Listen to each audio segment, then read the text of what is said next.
नमस्कार, आपण पाहतात रयत संवाद न्यूज चॅनल। नांदेड येथे रामानंद संप्रदायाच्या वतीने हिंदू नववर्षानिमित्त भव्य शोभायात्रा संपन्न।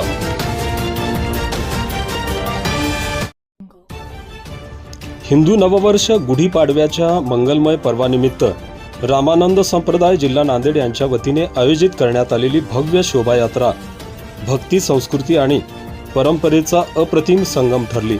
हिंगोली गेट येथील निषेध मोर्चा मैदानापासून कवठा येथील सप्तगिरी मंगल कार्यालयापर्यंत शोभायात्रा काढण्यात आली। जगद्गुरू रामानंदाचार्य नरेंद्राचार्य यांच्या तैलचित्राने सजवलेला आकर्षक रथ, त्यावरील देखणी सजावट आणि गोजिरी मूर्ती भाविकांचे लक्ष वेधून घेत होती। हरिनाम आणि जय सियारामच्या घोषणाने परिसर दणाणून गेला होता। हजारो भक्त, शिष्य, साधक आणि चाहत्यांनी यात सहभाग नोंदवत नववर्षाचे स्वागत केले। पारंपरिक वेशभूषेतील महिला, कलशधारी, निशाणधारी, लेझिम पथक, भजनी मंडळ आणि उत्साहाने सहभागी झालेले लहान बालक यामुळे भारतीय संस्कृतीचे जिवंत दर्शन घडले। संपूर्ण नांदेड शहर हे भक्तिरसात तल्लीन झाले होते। शोभायात्रेचा समारोप कवठा येथील सप्तगिरी मंगल कार्यालयात करण्यात आला।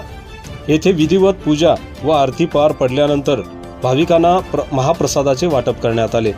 महाप्रसाद वाटप हे लक्ष्मणसिंह तिलकचंद, गुलाबसिंह ठाकूर व त्यांच्या सहकाऱ्यांकडून करण्यात आले होते।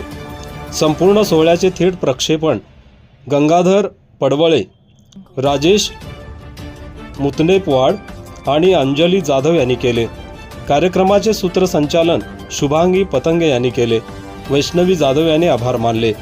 या प्रसंगी जिल्हा निरीक्षक बजरंग दायमा, जिल्हाध्यक्ष किशन मुंडकर, सचिव जनक माने, महिला जिल्हाध्यक्षा सुनीता कवळे पाटील आदींसह जिल्ह्यातील प्रवचनकार, पदाधिकारी, तालुका अध्यक्ष, विविध समित्यांचे सदस्य मोठ्या संख्येने उपस्थित होते। रयत संवादसाठी हमीद खान पठाण, नांदेड। आपल्या परिसरातील बातम्या पाहण्यासाठी रयत संवाद न्यूज चॅनलला सबस्क्राइब करा, शेअर करा, लाईक करा।